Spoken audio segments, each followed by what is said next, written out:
हृदय से प्रणाम। विप्र संत महात्माओं ब्राह्मणों को भी वंदन करते हैं।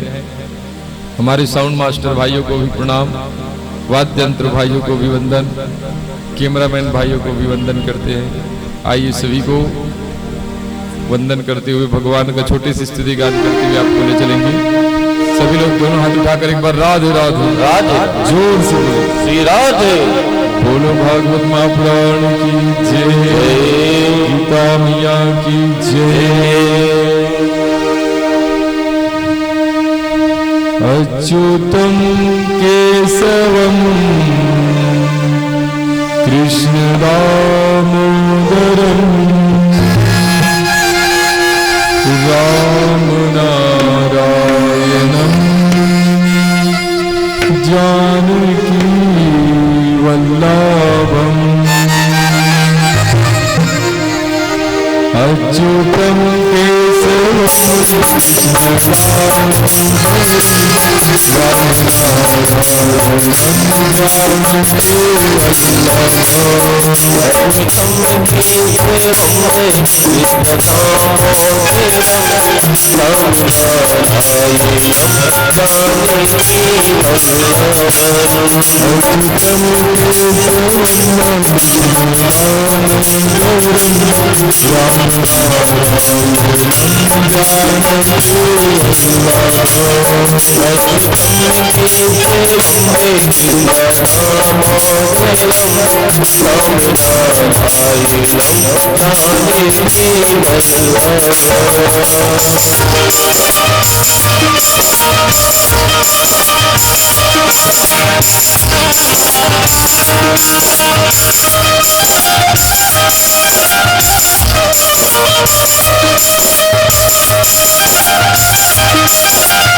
भागवत महापुराण की जय, वृंदावन भगवान की जय, कृष्णचंद्र भगवान की जय। सर्वोपनिषदो गावो दुर्गा गोपाल नंदनः पार्थो वत्स सुधीर्भोक्ता दुर्गा गीतामृतं महतो। एकं शास्त्रं देवकी पुत्र गीतमेको देवो देवकी पुत्र एव एको मन्त्रस्य नामानि कर्णाप्येकं तस्य देवस्य। श्री कृष्ण चंद्राय वासुदेवाय देवकी नंदनाय च नंद गोप गोकुल कुमाराय श्री गोविंदाय नमो नमः, श्री गोविंदाय नमो नमः।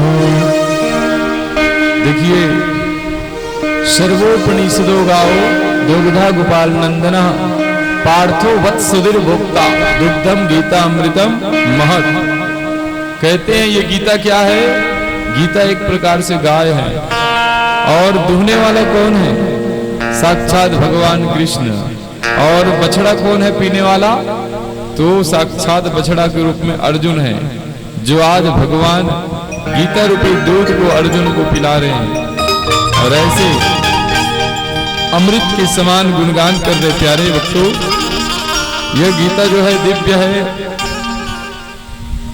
कहीं न कहीं गीता के एक कुछ लोग श्रवण करने मात्र से ही परम गति मिल जाता है। गीता को सिराना रख दिया जाता है, गीता पे हाथ रखकर कसम खाया जाता है, जो कुछ कहूंगा सच कहूंगा, सच के सिवाय कुछ भी नहीं कहूंगा। अदालत में भी गीता को रखा जाता है।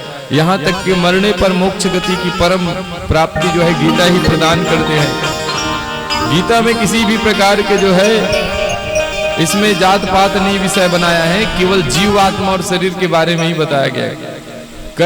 कर्मों के बारे में और रजोगुण सतोगुण के बारे में, साक्षात भगवान जो है जीवात्मा परमात्मा का कैसे मिलन होगा, काम क्रोध लोभ मोह, इस सारे बारे में बताया गया है। जिससे गीता सुनने मात्र से मृत्यु जो है सवर जाते हैं, अकाल मृत्यु भी होने वाले होते हैं वो भी रुक जाते हैं।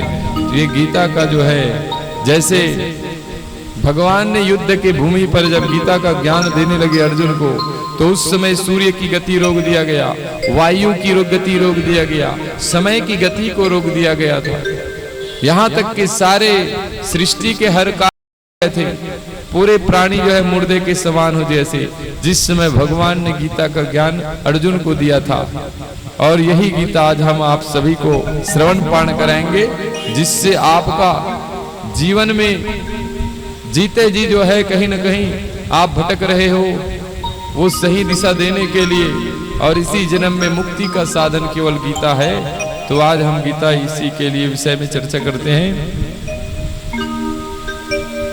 देखिए, सबसे पहले गीता को जो है युद्ध भूमि में प्रारंभ किया गया था, और युद्ध भूमि में प्रारंभ जब किया था, लेकिन हम पूरे उसको युद्ध भी कैसे हुआ उनके तक जाएंगे, किस कारण हुआ इसकी वजह तक जाएंगे। पहले सर्वप्रथम अपन जो है सबसे पहले पांडव के पास खांडव वनप्रस्थ थे। उस समय धर्मराज युधिष्ठिर ने इंद्रप्रस्थ का जब पूजा कराने के लिए बड़े बड़े राजाओं का अश्वमेध यज्ञ किया था, उस समय बड़े बड़े राजाओं का जब बुलाकर यज्ञ कराने लगे, तो बड़े बड़े राजा महाराजा आसपास के सभी जन आए। यहाँ तक के धर्मराज युधिष्ठिर के साथ साथ उनके बड़े पिताजी का भाई धृतराष्ट्र का भाई दुर्योधन, दुशासन और ऐसे सैन्य सात्विकी बड़े बड़े सब राजा आए। यहाँ तक के पूरे पांडवों ने भगवान कृष्ण को भी बुलाया था, और शिशुपाल भी बैठे थे, बड़े बड़े सभी जरासंध से लेके सभी मगध देश के राजा सभी आए थे। और उस अश्वमेध यज्ञ में सर्वप्रथम भगवान का राज तिलक जब करने लगे, तो राज तिलक किसका करना चाहिए सभा में? तो भगवान कृष्ण का करना चाहिए। पांडवों का मन हो गया था, लेकिन इधर शिशुपाल ने उठकर कह दिया, अपमान कर दिया, इनका हम प्रथम पूजन नहीं कराए जाएंगे, और ऐसे बड़े बड़े हैं हमारे बीच में सभा में, उनका पहले पूजन होगा। यहाँ तक कि शिशुपाल ने उठकर भगवान कृष्ण को गालियां देने लगे, और गालियां जो है देते देते जो है 100 गालियां, पूरे 100 गालियां देने लगे। भगवान ने उनको कहा था कि 100 गाली तक छूट देंगे, उसकी माता जी को वादा किए थे भगवान कृष्ण ने, बुआ लगती थी उनकी माता, तो 100 गालियां तक हम उसको माफ करेंगे, और यदि 100 गालियां से आगे बढ़ेंगे तब तो अपने मर्यादा को पार कर लेंगे, उस समय हम दंड स्वयं देंगे। फिर भगवान कृष्ण ने यह बात उनकी माता बुआ को कह दिए थे, लेकिन आज कहीं न कहीं जो है 100 गालियां देने लगे शिशुपाल, और भगवान सुनते रहे। और कहा भी गया है कि कहीं न कहीं आपके जीवन में भी कितने भी गालियां हो, सुनना भी चाहिए, जैसे भगवान भी सुना है 100 गालियां। यहाँ तो एक गाली देते उसमें सुन नहीं पाते व्यक्ति, दूसरे जवाब में उसको उत्तर दे देते हैं, तो उस भगवान ने 100 गालियां सुने। तो ऐसे जीवन में सहन शक्ति होना चाहिए, और जहाँ सहन शक्ति नहीं है तब तो फिर आप मर्यादा से बाहर हो जाओगे, अपने पतन का रास्ता निकल जाएगा। तो कहीं ना कहीं सहन शक्ति जीवन में होना चाहिए। शिशुपाल ने जब गाली दिया 100 गाली, भगवान के पास 101 गाली जब बढ़ने लगे तो उसी समय भगवान ने अपना सुदर्शन चक्र निकाला और शिशुपाल के मस्तक को उड़ा दिया। बोलो कृष्ण भगवान की जय, कृष्ण भगवान की जय। फिर वहां से भरी सभा में जब दुर्योधन जब आए महल के अंदर प्रवेश किए तो कई जगह कांच की जगह जल दिखाई दिए और जल की जगह कांच दिखाई देने लगे। अब धोखे से कांच है सोचकर अपने पैर को रख दिया दुर्योधन एक जगह, और जैसे ही रखने लगे पैर को कांच समझकर, वहां जल भरा हुआ था और दुर्योधन जो है फिसल कर गिर गए और उसको जो है महारानी द्रौपदी ने हंसी कर दिए उनको देख कर। जैसे ही हंसने लगे प्यारे भक्तों तो दुर्योधन को क्रोध आ गया, जलन होने लगे, कहने लगे कि आज ये द्रौपदी मुझ पर आज हंसी कर रही है, बेइज्जती कर रही है इतने बड़े सभा में। और वही चीज को जो है दुर्योधन एक कमियां बना लिए और अपने आप से उनको सहन नहीं हुआ, द्रौपदी के साथ दुश्मनी ले लिया, शत्रुता कर लिया प्यारे भक्तों। और आगे चलकर जो है यही दुर्योधन बदली की भावना में अपने मामा शकुनी के साथ मिलकर जो है जुए खिलाने का तरीका ढूंढा। उसकी मामा ने कहा कि हम एक काम करते हैं, यदि पांडवों को बेइज्जती करवाना है, पांडवों को निकालना है, तो एक तरीका है जुआ खेलकर उसको जीता जा सकता है और यही तरीका सबसे बड़ा रहेगा। शकुनी मामा के चाल में आ गया भैया, सीधे पूरे आज हस्तिनापुर में भरी सभा में बुलाया गया पूरे पांडवों को, बड़े भाई धर्मराज युधिष्ठिर को जुआ खेलने के लिए बैठाया गया। जैसे ही जुआ खेलने लगे प्यारे भक्तों, शकुनी मामा ने पूरा पासा को बांध दिया था, जैसे बोलते थे वैसा पासा फेंकाते थे, वैसे ही अंक आते थे। तो धर्मराज युधिष्ठिर इस बात को समझ नहीं पाए और जैसे ही पहला पासा फेंका तो पूरे दांव में लगा दिया, दांव में पूरा सैनिकों को लगा दिया। दूसरी बार फेंका पासा तो दूसरी बार भी जो है घोड़े बैल इत्यादि को लगा दिया। तीसरी बार जब पासा फेंका प्यारे भक्तों, तीसरी बार पूरा दास दासियों को लगा दिया। चौथी बार पासा फेंका, सोना चांदी हीरा मोती रुपया पैसा ये सारे चीजों को लगा दिया। और पांचवी बार में पूरे खांडवन इंद्रप्रस्थ को दांव पे लगा दिया प्यारे भक्तों। तो ऐसे आज जो है कहीं न कहीं जुए में हार गए। शकुनी मामा ने पासा फेंका तो पूरे जुए में हार गए। अंत में उसके पास कुछ नहीं बचा, धर्मराज युधिष्ठिर के पास जो है कुछ नहीं बच पाए। तब कहने लगे प्यारे भक्तों, अब मेरे पास कुछ नहीं है, सारा वस्तुओं को मैंने हरा गया और छल कपट करके जो है जीता है शकुनी मामा जी। इधर जो है कहीं न कहीं शकुनी मामा ने कह दिया कि एक और आपके पास धन बचा है। कौन सा धन बचा है पूछने लगे। तब कहने लगे महारानी पांचाली द्रौपदी, जो एक बार अगर दांव में लगा दोगे तो हम तुम्हारा पूरा इंद्रप्रस्थ महल को वापस कर देंगे पूरे दास दासियों सहित। एक बार महारानी द्रौपदी को दांव में लगाइए। जैसी पासा पकड़कर फेंकने लगा प्यारे भक्तों, तो पासा फेंकने के बाद जो है महारानी द्रौपदी को दांव में लगा दिया और उनको भी हार गए। यहां तक के दुर्योधन चिल्लाकर गरज कर कहते हैं कि अब मेरी दासी बन गई द्रौपदी, अब मेरी जंघा में बैठेंगे। मेरी दासी बैठ गई, मेरी जंघा में बैठेंगे। उसी समय भीम ने क्रोध करते हुए कहा, अरे पापी दुर्योधन, जिस जंघा को तू बैठने के लिए बोल रहा है उसी जंघा को तुम्हारे 2 टुकड़े कर दूंगा। बोले भीम ने कहा, यहां तक के द्रौपदी को दुशासन के आदेश अनुसार, दुर्योधन के अनुसार दुशासन घसीटते हुए द्रौपदी को भरी सभा में लाए।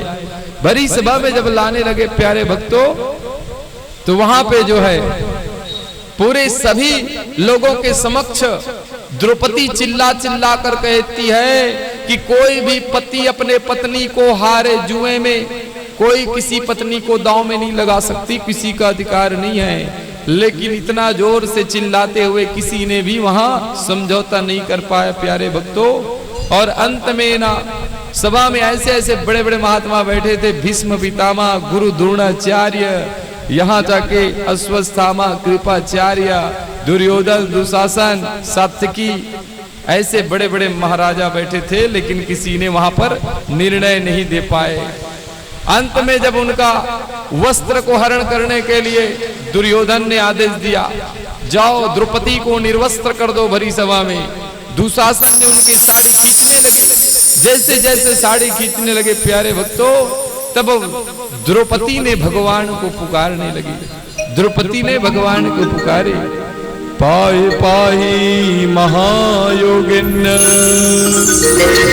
देवदेव जगत्पते,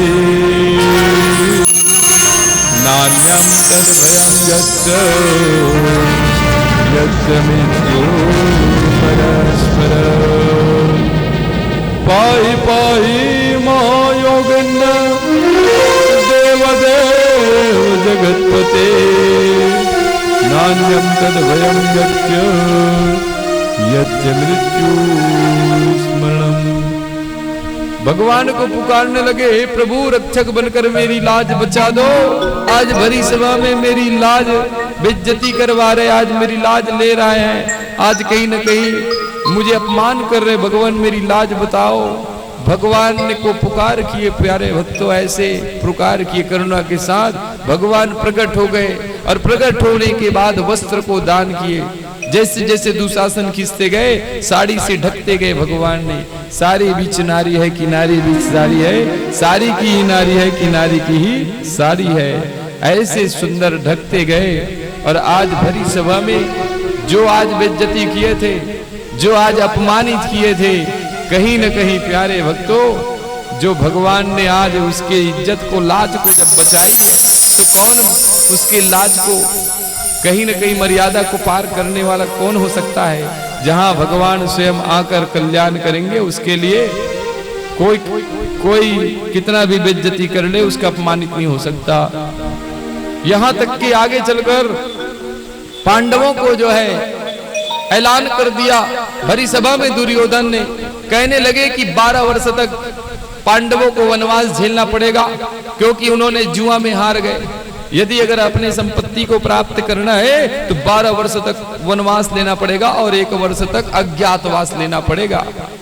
फिर वहां से आज द्रौपदी को भरी सभा में बेइज्जती किए थे, तो द्रौपदी ने संकल्प कर लिए थे, आज दुशासन ने मेरा बेइज्जती किया है, इसलिए मैं भी कसम खा के कहती हूं, जब तक दुशासन के शरीर के खून से मैं अपने बाल को नहीं स्नान कराऊंगी, तब तक मैं चैन के सांस नहीं ले सकती। द्रौपदी ने भरी सभा में ये बात कह दिया। यहां तक के प्यारे भक्तों जब 12 साल तक वनवास झेलने लगे, तो 12 साल तक वनवास में ऐसे ऐसे कष्ट हुआ पांडवों को जो नहीं बता सकते। यहां तक के दुर्योधन ने दुर्वासा ऋषि को प्रसन्न कर लिए थे, और दुर्वासा ऋषि को जब एक बार जंगल में ऐसी निवास करते थे पांडव, तो दुर्वासा ऋषि को जब दुर्योधन ने प्रसन्न किया, तो प्रसन्न के साथ साथ दुर्वासा ऋषि ने पूछा, दुर्योधन क्या चाहिए आपको, जो भी बोलोगे मैं आपकी मांग पूरा करूंगा। तो दुर्योधन ने क्या बोला मालूम है? दुर्योधन ने कहा कि प्रभु एक बार जाओ पांडवों के पास और उनके पास जाकर 11,000 ब्राह्मणों को भोजन के लिए मांग करो। आप कितने? 11,000 भोजन के लिए मांग करो बोले। उस समय पांडवों के पास भगवान सूर्य देव का दिया हुआ अक्षय पात्र थे, और अक्षय पात्र के में माध्यम से जितना भी उनके पास अन्न थे उतना मतलब सबको खिलाते थे। अक्षय पात्र का नियम था, यदि एक अन्न बचे होते हैं तो कितना अन्न उसमें निकालते जाओ, उतना आपको पर्याप्त मात्रा में आपके पास पूर्ति होते जाएंगे। तो वहां पे जो है लगातार अक्षय पात्र से सबको भोजन कराने लगे। संध्या काल की वेला में एक समय जो है अक्षय पात्र में कुछ नहीं था और शयन कर रही थी। उसी संध्या काल वेला में दुर्वासा ऋषि जो है 11,000 ब्राह्मणों को लेकर पांडव के पास पहुंच गए। पांडव के पास जब पहुंचने लगे प्यारे भक्तों, तो वहां पांडवों को कह दिया कि आज हम 11,000 ब्राह्मण आए, उसको लिए भोजन का व्यवस्था कीजिए। यहां तक के इस बात को पांडवों को चला पता, तो उन्होंने अक्षय पात्र का विश्वास किया था, कहीं ना कहीं अक्षय पात्र से हम पूरे 11,000 ब्राह्मणों को भोजन करा देंगे। लेकिन जब घर में, रसोई घर में आके देखा गया तो अक्षय पात्र में कुछ नहीं था। यहाँ तक कि द्रौपदी अक्षय पात्र को देखे तो पूरा खाली हो गया था। वो भी चिंतन में पड़ गए, बाप रे बाप, अब तो हमने वचन दे दिया 11,000 ब्राह्मणों का भोजन कराने के लिए, अब कहाँ से भोजन का व्यवस्था किया जाए। तब द्रौपदी ने प्यार से भगवान कृष्ण को पुकारने लगे। प्यारे भगवान कृष्ण को पुकारे कि हे प्रभु, आज मेरे जीवन में पहली बार अक्षय पात्र में एक भी अन्न नहीं है। आज हमारे स्वामी जी ने 11,000 भोजन ब्राह्मणों को खिलाने के लिए संकल्प कर लिया है। प्रभु, आज किसी भी तरह से आप कृपा बनाएं और अक्षय पात्र से भोजन को निकाल दे, ताकि ये 11,000 ब्राह्मणों को भोजन खिला सके। आज हमारी पुकार सुन ले भगवान। ऐसे पूरे प्रार्थना किए द्रौपदी ने, और भगवान भोजन करने के लिए बैठे थे, उनको छोड़कर आज ये द्रौपदी के पास आ गए और भगवान ने कहा कि आपके अक्षय पात्र में अन्न है, एक बार जरा देखने। जैसी भगवान आए तो द्रौपदी साक्षात दंडवत प्रणाम किए भगवान का, और यहाँ तक के भोजन के लिए जब चिंता कर रहे थे तो द्रौपदी को कहने लगे, एक बार आप अक्षय पात्र को देखिए, उसमें कहीं ना कहीं अन्न है, और एक अन्न आप मुझे दे दोगे तो अनंत अन्न बन जाएगा। तो सर्वप्रथम जो एक अन्न थे वो भगवान कृष्ण को खिला दिया गया, जिसमें अक्षय पात्र में पूरे अन्न ही अन्न हो गए। यहाँ तक कि जब अन्न होने लगे तो इधर भगवान दर्शन दिए द्रौपदी को, और उधर भगवान ने पूरे 11,000 ब्राह्मणों के लिए भोजन खिला दिया। पूरे उनकी कृपा द्वारा पूरा भोजन कर लिए। प्यारे भक्तों, ऐसा कृपा दुर्वासा ऋषि के माध्यम से दुर्योधन श्राप दिलाना चाहते थे पांडवों को, ताकि दुर्वासा ऋषि का एक बार श्राप मिल जाए पांडवों को तो सीधा पतन हो जाएगा। लेकिन जिसका भगवान साथ दे प्यारे भक्तों, उसका कोई बाल बाका नहीं कर सकता।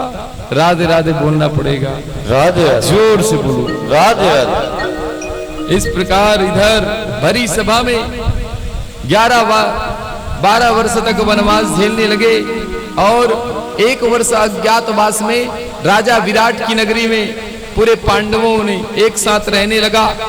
यहाँ तक अलग अलग नाम थे। धर्मराज युधिष्ठिर का नाम अलग दिए थे। धर्मराज युधिष्ठिर का नाम जो है दंतीपाल, और भीम का नाम बन्नव रखा गया था। रसोई घर में भोजन बनाते थे और धर्मराज युधिष्ठिर सेवा करते थे। अर्जुन जो है नर्तन सिखाते थे राजकुमारियों को, उनको बृहन्नल्ला कहा जाते थे। यहाँ तक के दंती के नाम से सहदेव को जानते थे, घुड़सवार करते थे, और गौशाला में नकुल जो है दंतक के नाम से जाने जाते थे।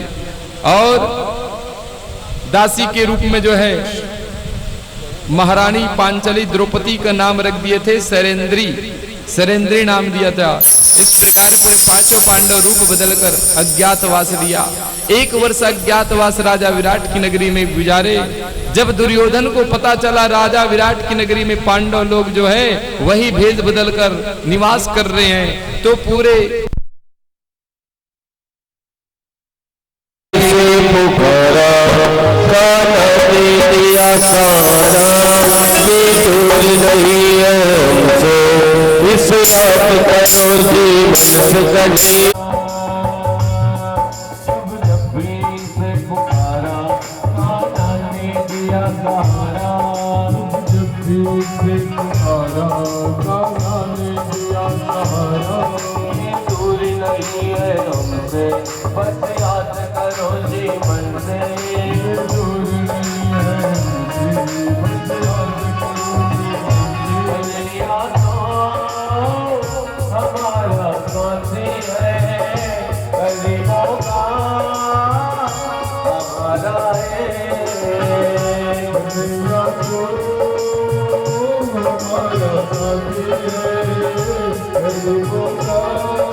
हमसे दूर नहीं है, करता है रखवाले।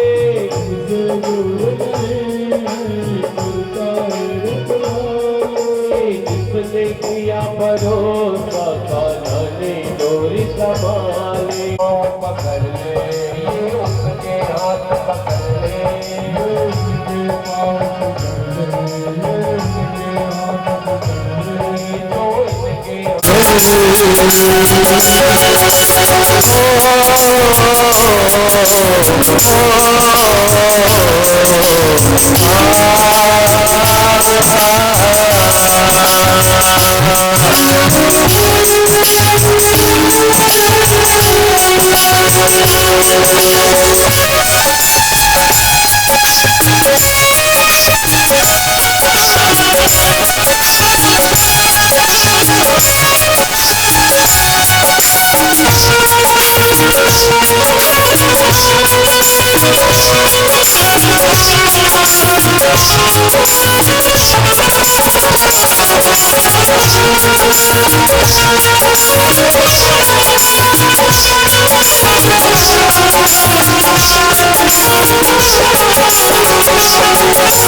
अपने भगत को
गीता माता की जय, गीता मैया की जय।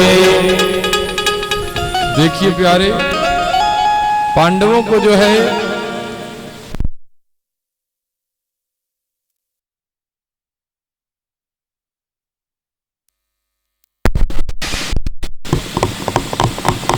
बोलो भागवत गीता मैया की जय, गीता माता की जय।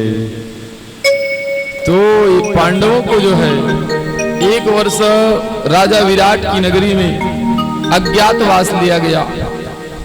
जब दुर्योधन को समाचार मिला कि पूरे पांडव जो है भेष बदलकर राजा विराट की नगरी में सेवक बनकर सेवा कर रहे हैं, इस बात को जब दुर्योधन को पता चला तो आज राजा विराट की नगरी में भयानक युद्ध करना शुरू कर दिया। लेकिन पांडवों के जो बल थे वो 12 वर्ष में पूरा बल जो है भगवान की कृपा से मिल गया था। यहाँ तक कि अर्जुन को भगवान शंकर जी ने पशुपति अस्त्र दिया था।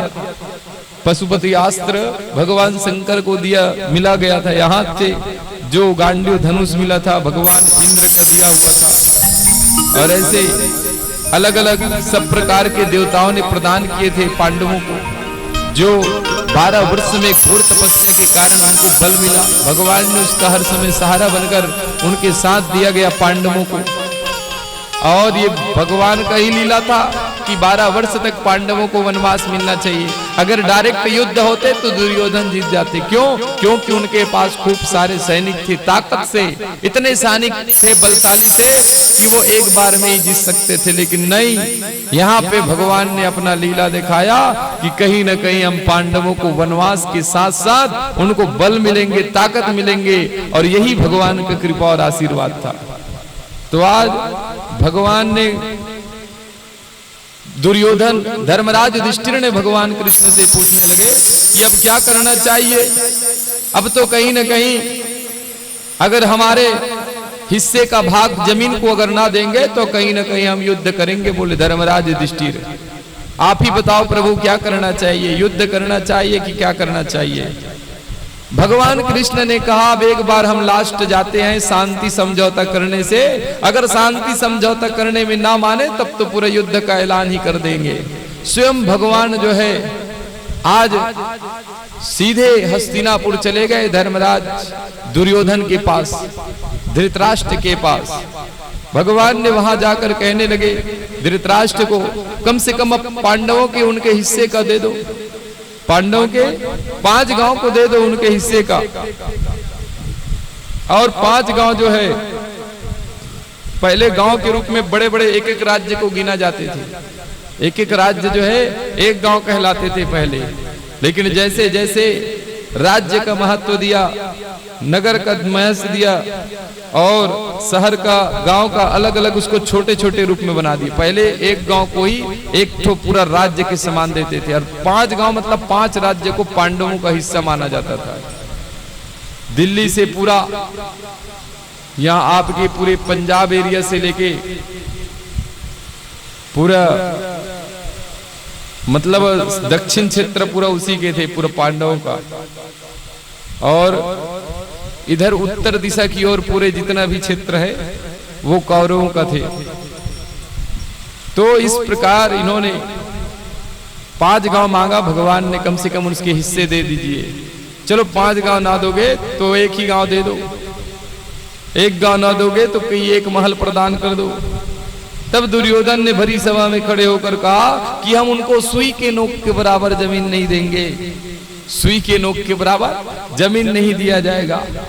भगवान को यहां तक के एक भी जमीन देने का बात नहीं बोले दुर्योधन ने।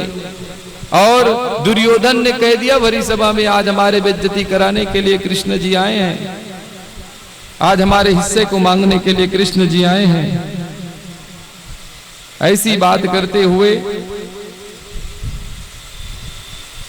आज भरी सभा में जो है, भरी सभा में भगवान का बेइज्जती करवा दिया।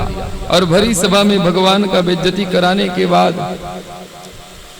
यहां तक के सात्विकी एक राजा थे जो दुर्योधन को कहने लगे यदि भगवान को अगर किसी भी प्रकार की अपमानित हुआ भरी सभा में तो मैं आज यहाँ पे पूरे सरों का ढेर कर दूंगा। बोले हमारे प्रभु कृष्ण को कोई बात का दुख नहीं होना चाहिए, चिंता नहीं होना चाहिए। 56 भोजन खिलाने के लिए भगवान कृष्ण को तैयार कर रहे थे, लेकिन भगवान ऐसे को घर कहाँ खाओगे। बड़ी सभा में बेइज्जती करके विदुर और विदुरानी को निकाल दिए थे। 12 वर्ष बीत गए जंगल में तपस्या करते और भगवान का प्रतीक्षा कर रहे थे विदुर और विदुरानी जी।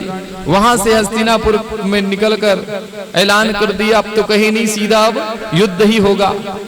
चलते चलते आते आते विदुरानी दूर से भगवान की सभा को देख लिया, प्रतीक्षा कर रहे कब मेरे घर में आएंगे, मेरे कुटिया में आएंगे, हम प्रभु आज हमारा जीवन को धन्य बना देंगे। भगवान आज एक बार प्रभु का आगमन हो जाए तो हमारा जीवन धन्य हो जाएंगे।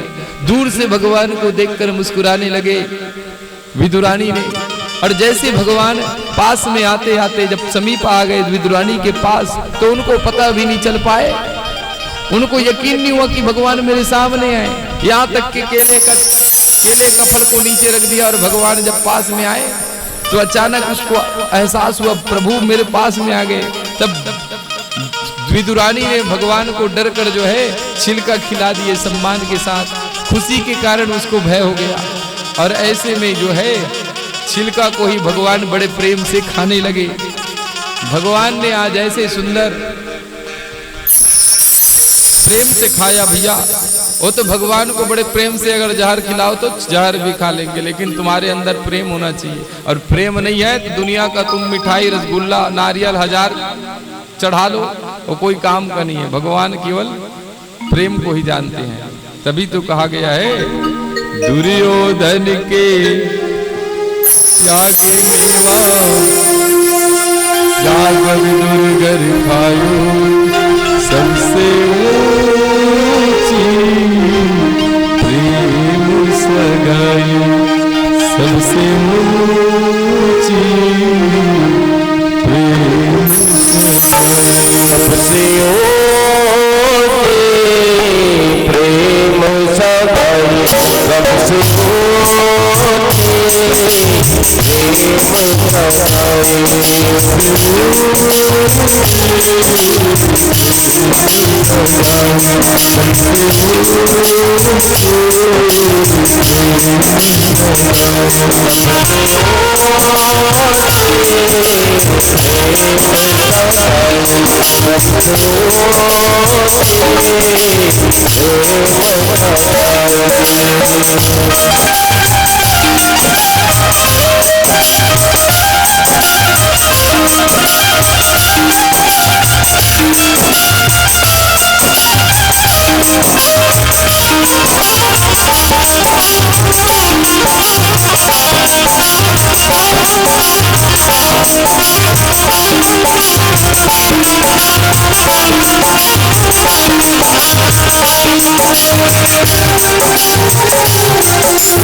दुर्योधन के मेवा त्यागे साग विदुर खाई सबसे ऊंची प्रेम सगाई। भगवान ने विदुरानी के यहाँ सुंदर फल को खा लिया, भैया छिलका को खा लिए, और ऐसे भगवान जो है आज बड़े प्रेम से खाएं और विदुर और विदुरानी को आशीर्वाद दिया, तुम्हारे 12 वर्ष का तपस्या जो है सफल हो गया। यदि आप पति पत्नी जाकर अकेले स्थान में अगर तपस्या करोगे तो आपके यहाँ भगवान स्वयं चल कर आएंगे, लेकिन गांव को छोड़कर जाना पड़ेगा, बाहर जाके तपस्या करना पड़ेगा, मोह को त्याग करना पड़ेगा, तब कहीं आपके पास भगवान है। और आप आसक्ति में पड़े रहोगे, गांव में रहकर आसक्ति, परिवार की आसक्ति, बच्चों की आसक्ति, ये सारे आसक्ति तुमको भगवान को प्राप्ति नहीं करने देते। भगवान त्याग मांगते हैं, और जो त्याग करते हैं उसी के घर में भगवान आते हैं। क्योंकि त्याग का मतलब है कि संसार में आप कहीं ना कहीं मोह का रिश्ता ना करो, बंधन के रिश्ता ना रहो, त्याग करते हैं। जैसे संसार में जब नहीं आए थे तो कोई आपका कोई नहीं था, कोई रिश्ता नहीं था। जब आपके में ज्ञान आया, बुद्धि आया, तब ये मेरे बुआ है, तब मेरे चाचा है, तब मेरे ताऊ है, ये सब समझ आया। जब आपके पास ये सब ज्ञान नहीं थे, अज्ञान थे, तो कोई रिश्तेदार नहीं था। और जहां आते हैं धीरे धीरे अवस्था में, तो आप ही बुआ बनते हो, आप ही फूफा बनते हो, आप ही मामा बनते हो, आप ही चाचा चाची बनते हो। तो कहीं ना कहीं जो है भगवान के लिए त्याग करना है प्यारे। आगे चलकर जो है पूरे पांडवों के लिए भगवान ने युद्ध का ऐलान कर दिया। आज के बाद सीधा युद्ध ही होगा, युद्ध के सिवाय दूसरा कोई नहीं किए जाएंगे। व्यास जी ने आकर धृतराष्ट्र की महल में संजय को दिव्य दृष्टि का नेत्र दिया गया। इधर भरी सभा में युद्ध के लिए भगवान को निमंत्रण देने के लिए दुर्योधन आए। भगवान शयन कर रहे थे, शयन की कक्ष में दुर्योधन के भगवान के पास पहुंच गए। भगवान के पास पहुंचे तो उस समय शयन कर रहे थे, सिर के भाग में खड़े हुए। थोड़ी देर बाद अर्जुन भी भगवान को नारियल फल लेकर निमंत्रण देने के लिए आए, ताकि मेरे हिस्से की ओर युद्ध कर सके भगवान। थोड़ी देर बाद अर्जुन गए, वहां पे चरण के पास खड़े हो गए, लेकिन इंतजार करने के बाद भगवान जब जागे तो सर्वप्रथम अर्जुन को दर्शन दिए। अर्जुन को देखने के बाद दुर्योधन ने कहा, पहला मैं आया हूं प्रभु, इसीलिए पहला जो है कहीं न कहीं मेरा आप स्वीकार कीजिए और मेरी तरफ युद्ध में भाग लीजिए, बोले दुर्योधन। इधर अर्जुन भी कहने लगे, प्रभु आपको भी मैं निमंत्रण देने के लिए आया हूं, आप मेरे हिस्से की तरफ से युद्ध कीजिए, बोले। दोनों ने अपना अपना हिस्सों के तरफ से युद्ध करने के लिए ऐलान किया, लेकिन भगवान ने यहाँ पे शर्त रखा। देखिए, एक शर्त है मेरा, एक तो मेरा वचन है कि मैं सबसे पहले युद्ध नहीं करूंगा, पहले मैं युद्ध नहीं करूंगा और ना ही मैं अस्त्र शस्त्र धारण करूंगा। और अगर आप दोनों को लेना है तो एक तरफ मेरी 7 अक्षौणी सेना रहेंगे और एक तरफ मैं अकेला रहूंगा। यदि इसमें से दोनों में से डिसीजन आप दोनों कर सकते हो। दुर्योधन कहने लगे, प्रभु मैंने सबसे पहले आया था, पहले मैं लूंगा। तो दुर्योधन को मौका दिया गया।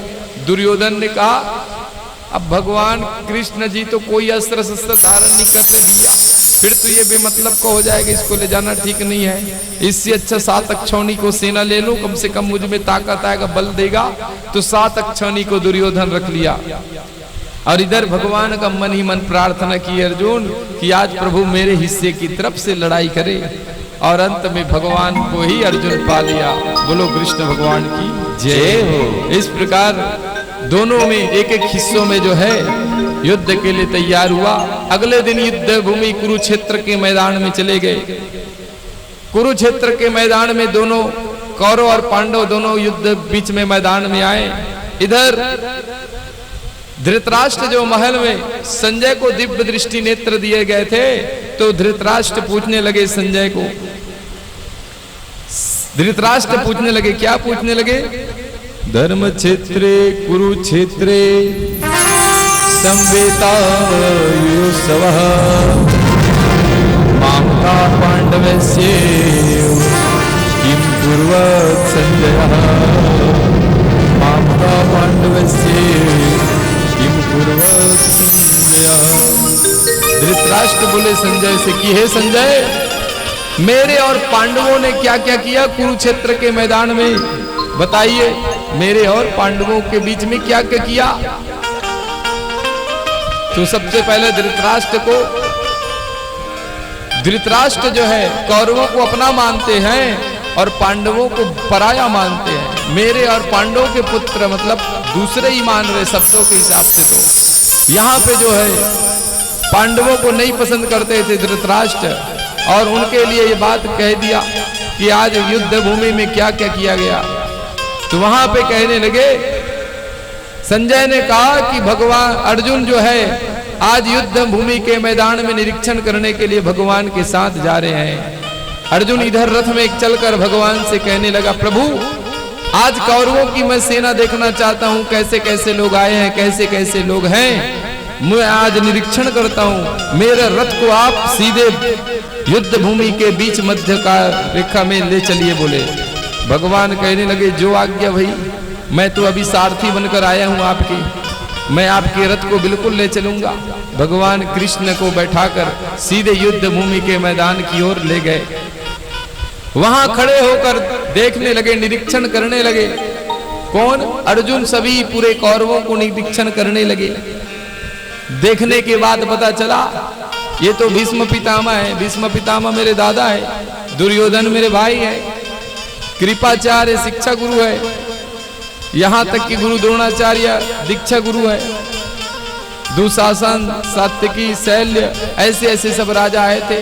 ये सब मेरे परिवार का है, ये मेरे अपना है, मेरे ताऊ है, चाचा है, नाना है, भतीजा है, बेटा है, भाई है। तो फिर प्रभु मैं इस पर कैसे बाण चलाऊं?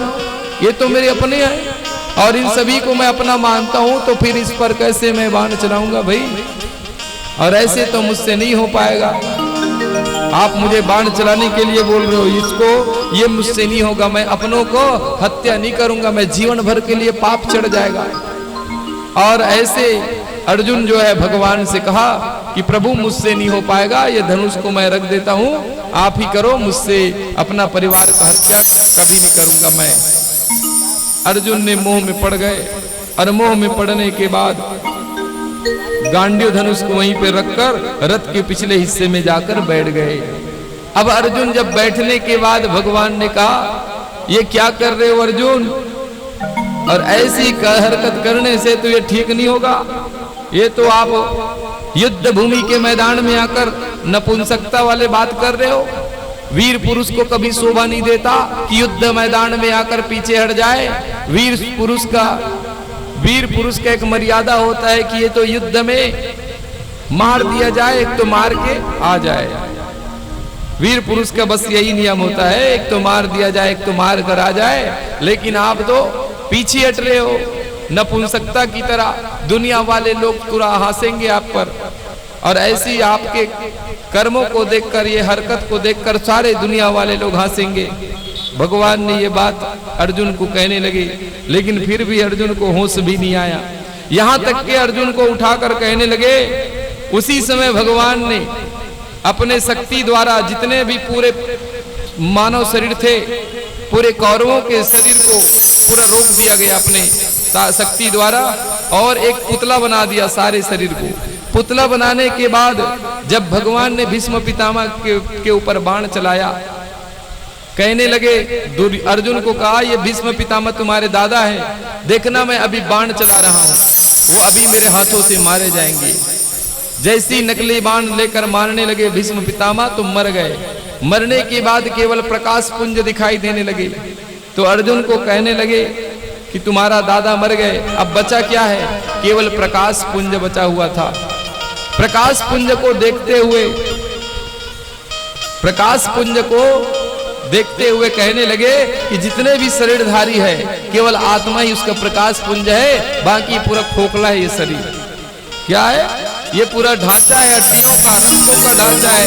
ये सारे शरीर जो है आपके खोखला है और इसको अपना मान रहे हो। ये बताइए अर्जुन, ये आपके अपने लग रहे हैं, लेकिन यही तुम्हारे भीष्म पितामह दादाजी अगले जन्म में क्या थे, मुझे बताइए आप। अगले जन्म में भीष्म पितामह दादाजी क्या थे? अर्जुन नहीं बता पाए। अंत में कहने लगा, देखिए जब तक प्राणी जीवित है, शरीर धारण किए हैं, तब तक तुम्हारे रिश्ते दाते हैं। ये बुआ है, ये फूफा है, ये चाची है, चाचा है, मामा है, मामी है। जब तक तुम्हारे शरीर है तब तक तुम्हारे रिश्ते हैं, और ये शरीर को मरने के बाद कोई रिश्ता नहीं होता, किसी का कोई रिश्ता नहीं होता। ये शरीर के मरने के बाद केवल आत्मा और परमात्मा का ही अंतिम इच्छा होता है। तो ये आत्मा को बताने लगे अर्जुन, ज्ञान देने लगे, यहां तक कि दिव्य दृष्टि का ज्ञान दिया अर्जुन को भी, और कहने लगे, देखिए अर्जुन, ये तुम्हारा शरीर का जो आत्मा है, आत्मा कभी नहीं मरता, केवल तुम्हारे शरीर मरेंगे। जैसे अभी भीष्म पितामह को हमने मार दिया, वैसे ही तुम्हारा शरीर मरेंगे, तुम्हारी आत्मा कभी नहीं मर सकते, अजन्मा है। कहने लगे, नैनम छिन्दन्ति शस्त्राणि नैनम दहते पावका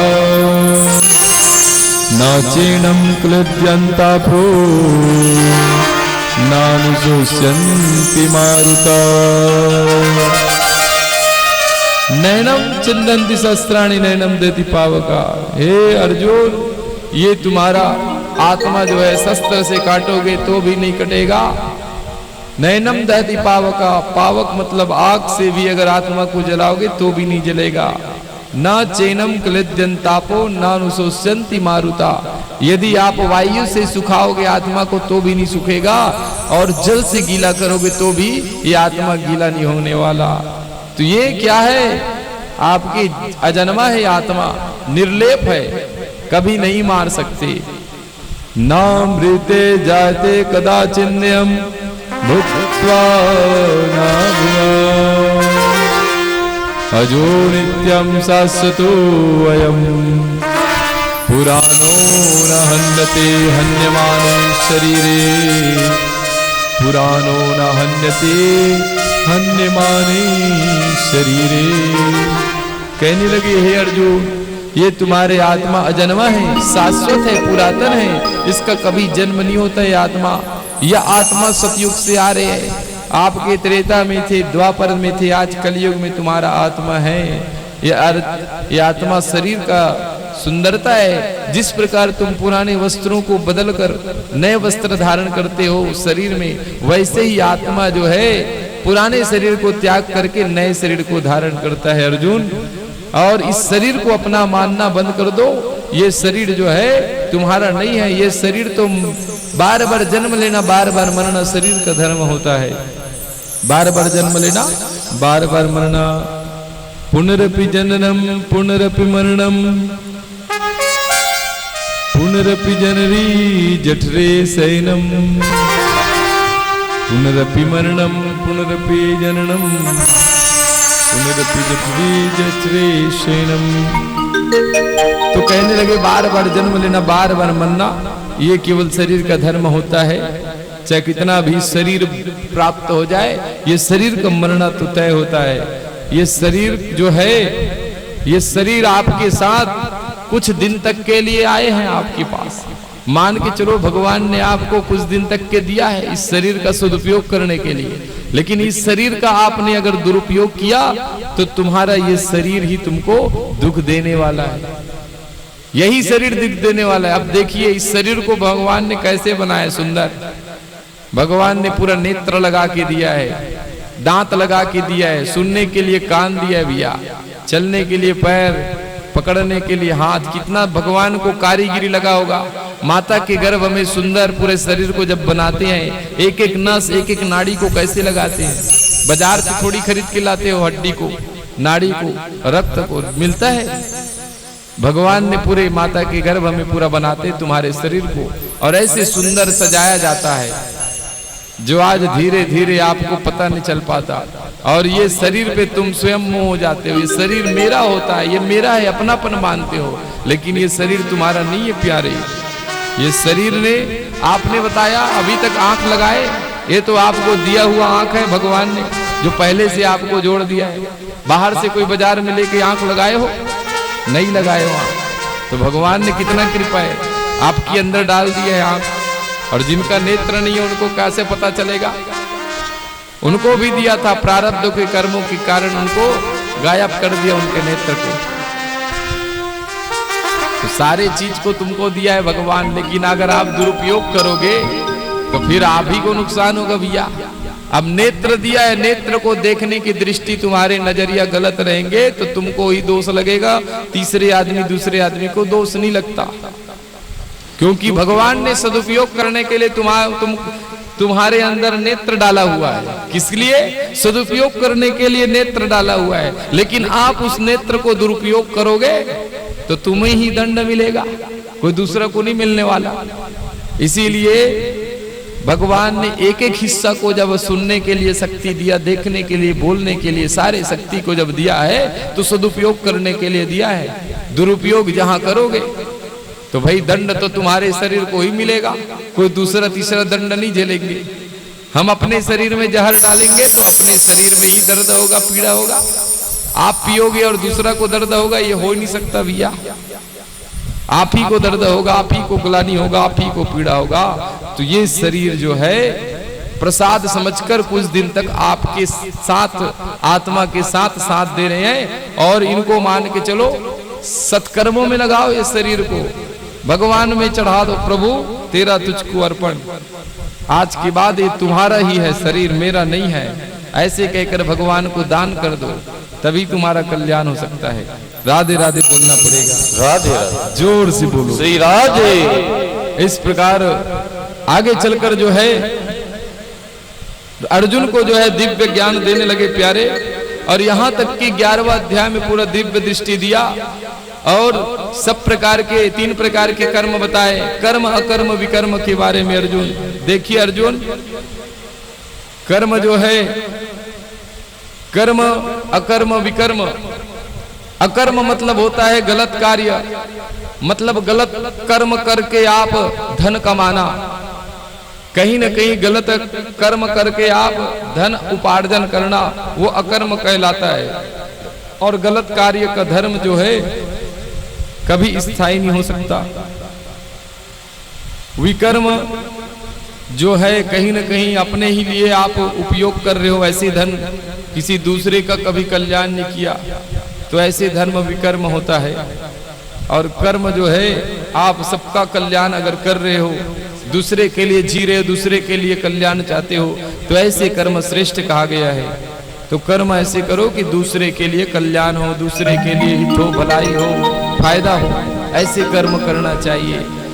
कर्मण्यवाधिकारस्ते मा फलेषु कदाचन मा कर्म फल हेतुर्भूत्वा ते संगोस्त्व कर्मणि।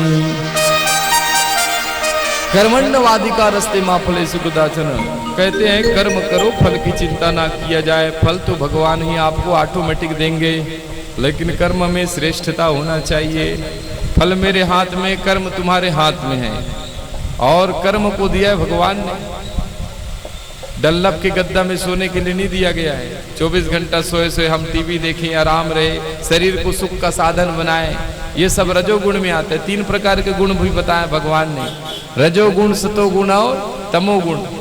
रजोगुण मतलब होता है सुख का साधन, इस शरीर को सुख को माने वाला। डल्लभ के गद्दा में आराम मिले, अच्छे से आरामदायक हम वाहन में घूमे, हर प्रकार का स्वादिष्ट भोजन, जीव जो स्वाद मांगे वैसा ही भोजन करे, अपने मन को तसल्ली के लिए सोमरस पान पिए, ये रजोगुण का होता है। और तमोगुण जो है, तामसी प्रवृत्ति जो है, कोई भी कार्य जो है जल्दबाजी करे, तामसी प्रवृत्ति जो भी, उसका भोजन भी वैसा ही, आहार भी तीखा होता है, खट्टा होता है, नमकीन होता है। तमोगुण से किया हुआ क्रोध से कार्य करने वाला को तामसी बोलते हैं।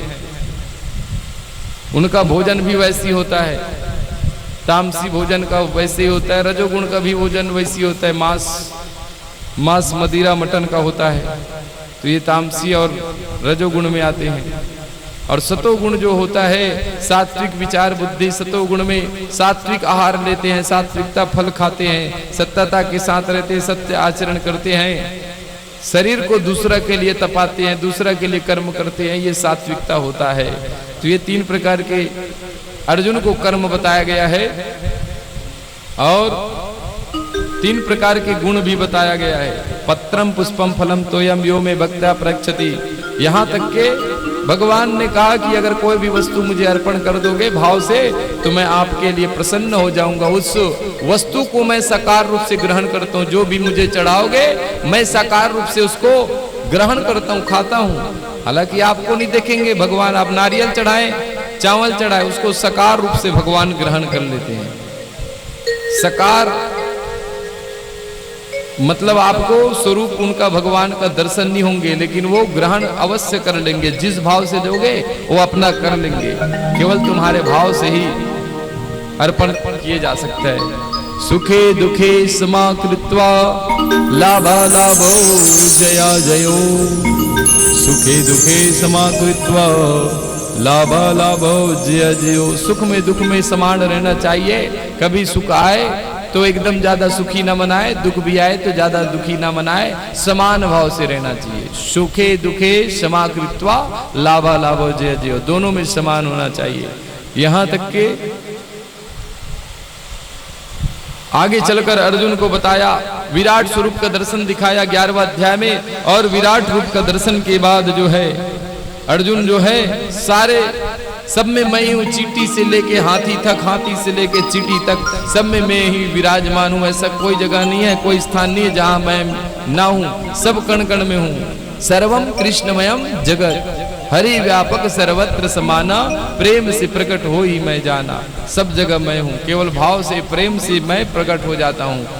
जहाँ भाव दोगे, प्रेम दोगे, वहां मैं हूँ। इस प्रकार अंतिम में भगवान ने कहा कि हे अर्जुन, अब गांडीव धनुष उठाकर युद्ध करो, अब समय नहीं है। और यहां तक कि आप सर्वधर्मान् परित्यज्य मामेकं शरणं व्रज अहं त्वां सर्वपापेभ्यो मोक्षयिष्यामि मा शुचा। सर्वधर्मान् परित्यज्य मामेकं शरणं व्रज अहं त्वां सर्वपापेभ्यो मोक्षयिष्यामि मा शुचा। मोक्षयिष्यामि मा शुचा। कहने लगे, हे अर्जुन, सभी धर्मों को त्याग करके अगर मेरी शरण में आ जाओ तो मैं तुम्हारे सारे पाप को क्षमा कर दूंगा। सारे पाप को, सभी धर्मों को त्याग करके केवल मेरी शरण में एक बार आ जाओ, मैं तुम्हारे सारे अपराध, सारे पाप, सारे बुराई को मैं क्षमा कर दूंगा। एक बार मेरी शरण में आ जाओ बोले। अंत में भगवान की शरण में आ गए और शिष्यत्व को धारण कर लिया अर्जुन ने। और आगे उनको कहने लगे, अब तो बाण चलाओ। यहां तक के भगवान ने सबसे पहले इस गीता ज्ञान को सूर्य देव को बताए थे और भगवान सूर्य ने इक्ष्वाकु वंश के राजाओं को बताए, बड़े बड़े संत ऋषि मुनि को बताए। और इस प्रकार यह गीता का ज्ञान द्वापर युग में पुनः दोबारा और बताने लगे भगवान कृष्ण अर्जुन को। अंत में भगवान का शरणागत हो गया। यत्र योगेश्वर कृष्णो यत्र पार्थुर धनुर्धरा तत्तसे वर्ज्यो भूतिर ध्रुवानितिर्मतिर्मम। हे अर्जुन, अब तो शरणागत होकर युद्ध करो। अब कुछ नहीं है, केवल भगवान अब सीधा माध्यम बनाया अर्जुन को और तैयार कर दिए। अब केवल तू तैयार हो जाओ, बाकी तो मारना और नहीं मारना भगवान के हाथ में। केवल माध्यम बनाया अर्जुन को युद्ध करने के लिए और गांडीव धनुष को दोबारा उठा लिया और प्रभु को प्रणाम किया। और विराट स्वरूप का दर्शन करने के बाद आज समझ आ गया कि साक्षात प्रभु मेरे साथ है। इस प्रकार दोबारा गांडीव धनुष को उठाकर युद्ध करने लगे। मतलब भगवान करने और कराने वाले हैं, अर्जुन को माध्यम बताए हैं। इसीलिए कह रहे हैं मेरे आपकी कृपा से सब काम हो रहा है। मेरा आपकी कृपा से सब काम हो रहा है। मेरा आपकी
पूरे कौरवों को सर्वनाश कर देते थे। बोलो कृष्ण भगवान की जय। तो कितना शक्ति है भगवान की कृपा। मतलब अर्जुन एक बाण छोड़ रहे हैं और 1000 बाण निकल रहे हैं। एक बाण से 1000 बाण पैदा होते हैं और कई हजार सैनिकों का ऐसे ही भगवान ने मार दिया गया। माध्यम बनाया भगवान अर्जुन को। और आज अर्जुन जो है अपने गांडीव धनुष को निकालकर डंकार मारते हुए चेतावनी दे दिया और उसको आज आत्मा अनात्मा का पूरा ज्ञान दे दिया। कर्म अकर्म, रजोगुण सतोगुण तमोगुण। और इस प्रकार भगवान ने कह दिया सारे जगत में सर्वम कृष्णमयम जगत, सारे जगत में मैं ही केवल विद्यमान हूं, ऐसा कोई जगह नहीं है। यहां तक के गुरु शिष्य को धारण करते हुए ज्ञान दिया। और इस प्रकार जो है गुकार स्तुवंदा का गुरुकार स्तेज उच्यते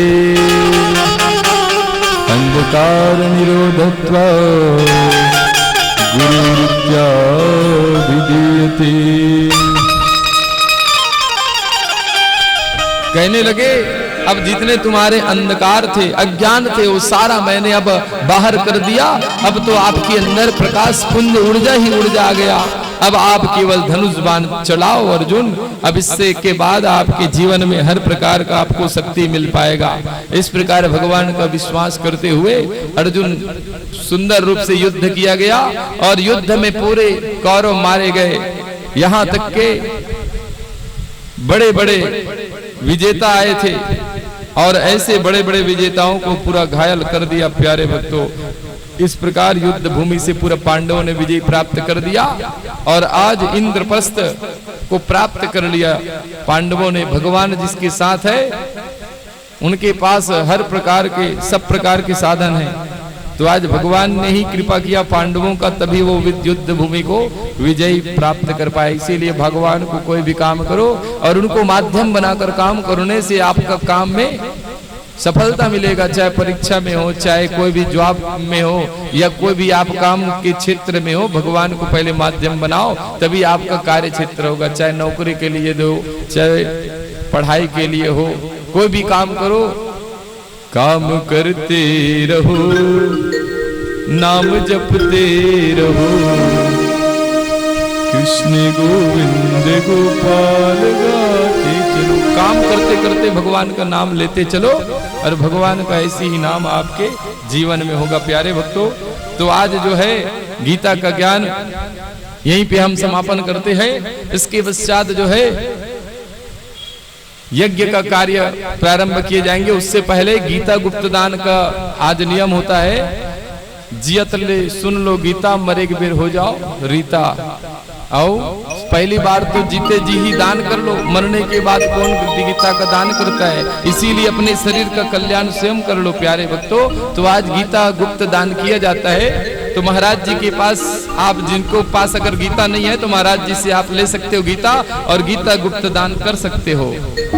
आइए, जिसको भी अगर गीता चाहिए सबसे पहले राजा परीक्षित चढ़ाएंगे, तब तक भजन के माध्यम से आप सभी लोग आनंद लीजिए। दोनों हाथ उठाकर राधे राधे राधे जोर से बोलो श्री राधे।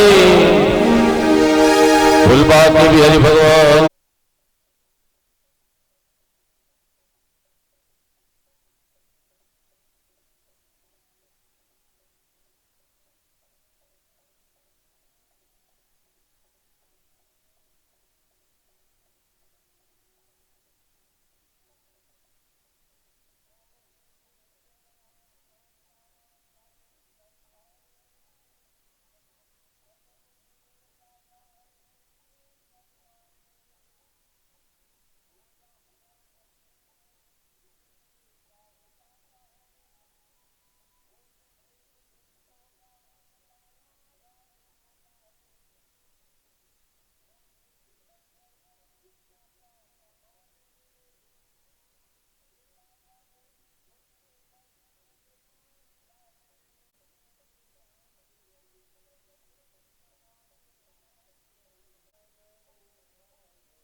प्रायश्चित संकल्प।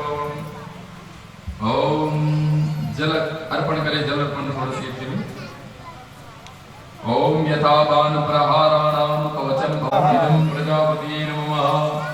ओम इंद्राय नमः स्वाहा, इदं इंद्राय नमः। ओम अग्नयाय नमः स्वाहा, इदं अग्नयाय नमः। ओम भू स्वाहा, इदं अग्नयाय नमः। ओम भुवः स्वाहा, इदं वायवे नमः। ओम स्वाहा स्वाहा, इदं सूर्याय नमः। सहस्राक्ष सहस्रपाद सभूमिगुं सर्वस्तत्वादियतिष्ठद्दशाङ्गुलं मा स्वाहा। इदं नारायण इदं नमः। पुरुष एभिदिगुं सर्वं यद्भूतं यच्च भाव्यं मा भूतानि तद्वशेषाणो यदन्नेनातिरोहति स्वाहा। इदं नारायण इदं नमः। स्य भूरुका पादस्य स्वाभूतानि त्रिपादस्य मितं दिवि स्वाहा। इदं नारायण इदं नमः। ओम त्रिपादोर्ध्व उदय पुरुका पादोस्य भवत्पुनः ततो स्मं विक्राम शासनानसने अभि स्वाहा। इदं नारायण इदं नमः। ओम ततो विराजजायत विराजो अधिपुरुषः सजा सर्वभूता समृद्धं प्रगदास्यं पशुस्ताचक्रे वायुभ्य नारण्यग्राम्यश्च ये स्वाहा। इदं नारायण इदं नमः। ओम तस्मात् यज्ञात् सर्वभूतरिचः सामानिजिगिरे छन्दागुंसिजिगिरे तस्मात् तस्मात् जाता अजावयः स्वाहा। इदं नारायण इदं नमः। ओम तं यज्ञं वर्धवर्धनपुरुगं जातमग्रतः तेन देव अयजन्त साध्यानिकयस्य ये स्वाहा। इदं नारायण इदं नमः। पद्म स्थितां पद्मवर्णां तां यो भव्ये श्रियं स्वाहा। इदं वाचमिदं नमः।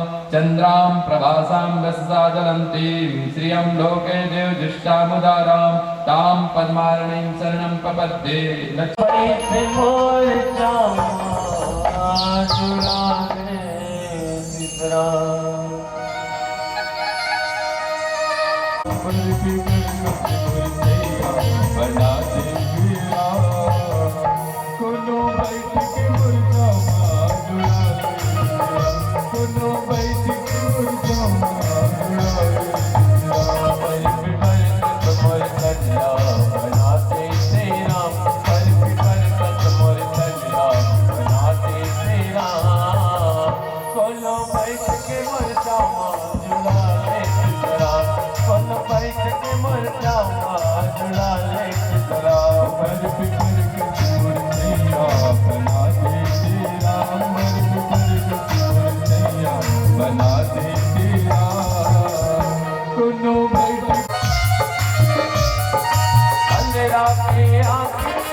के पैसा के मोला बनाते बंदे के पाके मोला बनाते बंदे के पाके लंगड़ा के आगे लंगड़ा के पैसा के मोला बनाते बंदे के पाके मोला बनाते अंधरा के आँखियों अंधरा के पैसा के मोला बना दे भक्ति के पाके मोला बना दे भक्ति के पाके अंधरा के आँखियों अंधरा के पैसा के मोला बना दे भक्ति के पाके मोला बना दे करिए नरवा के पानी बनाते तेरा करिए नरवा के पानी बनाते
चमेला के फूल लाल बना दे तेरा खोलो तोड़ तोड़ मौली माँ करा दे तेरा खोलो तोड़ तोड़ मौली माँ करा दे तेरा बना दे तेरा बना दे तेरा खोलो बाबा मैया खोलो भाई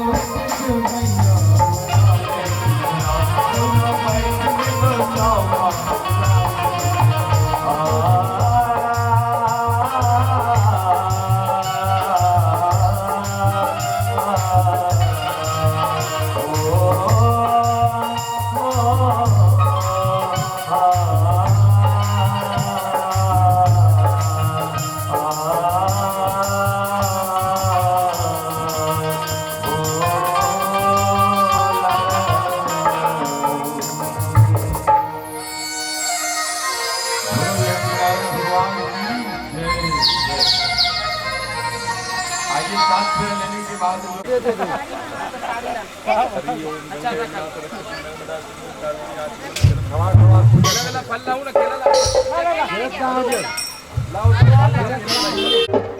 हार माले काटे रखे साड़ी वाड़ी देना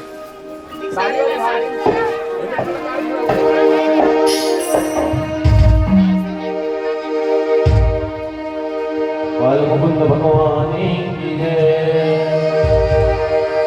आरुगे कल साई आरुगे बातियों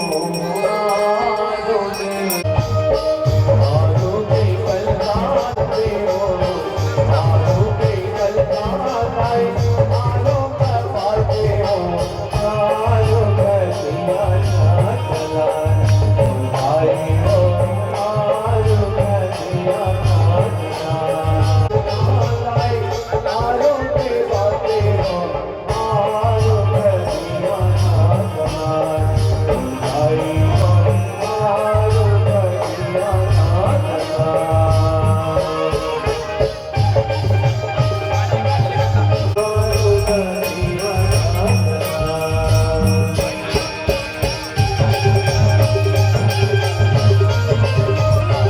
ओम विष्णुव्याय नमः स्वाहा ओम सिद्ध्यामाय नमः स्वाहा ओम कृतव्याय नमः स्वाहा ओम दक्षाय नमः स्वाहा ओम वसुव्याय नमः स्वाहा ओम कालाय नमः स्वाहा ओम कामाय नमः स्वाहा ओम अध्वराय नमः स्वाहा ओम रोचनाय नमः स्वाहा ओम पुरुर्वस्याय नमः स्वाहा ओम अध्रुवाय नमः स्वाहा ओम सोमपाय नमः स्वाहा ओम अग्निमय ओम वसिष्ठाय नमः स्वाहा ओम अनंताय नमः स्वाहा ओम वासुकीयाय नमः स्वाहा ओम शेषाय नमः स्वाहा ओम तक्षकाय नमः स्वाहा ओम कर्कोटकाय नमः स्वाहा ओम पद्माय नमः स्वाहा ओम महापद्माय नमः स्वाहा ओम संगपालाय नमः स्वाहा ओम कंबलाय नमः स्वाहा ओम पिशाचेभ्याय नमः स्वाहा ओम गुह्येभ्याय नमः स्वाहा ओम सज्जामहि सुगंधं पुष्टिवर्धनं बाहुवारिकुंद्राणमित्यर्मुक्षिमामृता स्वाहा ओम त्र्यंबकं सज्जामहि सुगंधं पुष्टिवर्धनं बाहुवारिकुंद्राणमित्यर्मुक्षिमामृता स्वाहा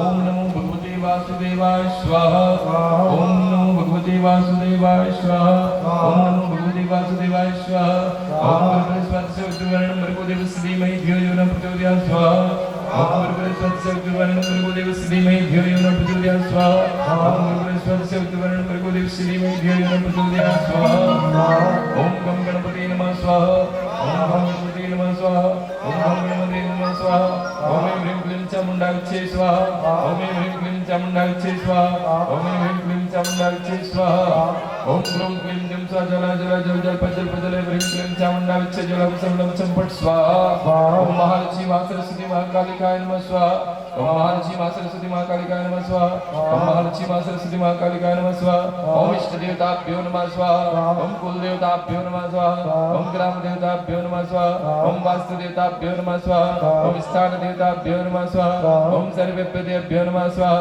ओम यमाय संगाति परिवाराय साइदाय कृतिकाय दीपं स्वामी जय बद्रीनाथ हरि स्वामी जय जगन्नाथ हरि दास जनों के नाथ दास जनों के नाथ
सबके प्राणपति ईश्वर सबके प्राणपति ईश्वरी के राम राम विजय सुमति ओम जय जगदीश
सभी अपने जगह में 3 बार परिक्रमा करो।